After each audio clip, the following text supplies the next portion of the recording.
Bir yaz bayramı, bahar bayramı, her taraf al elvan sevinir hamı. Koşulsun kapılar, tutulsun niyet, barışsın küsenler bayram akşamı.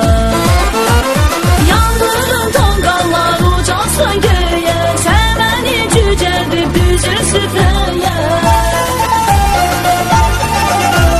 Bu yazı yumurta bişsin paxlava, Xonça şamı yansın bütün evlərdə. Arzum budur ki toy bayram olsun, bu bahar qoy sevən qəlblər qovursun, bu bahar qoy sevən qəlblər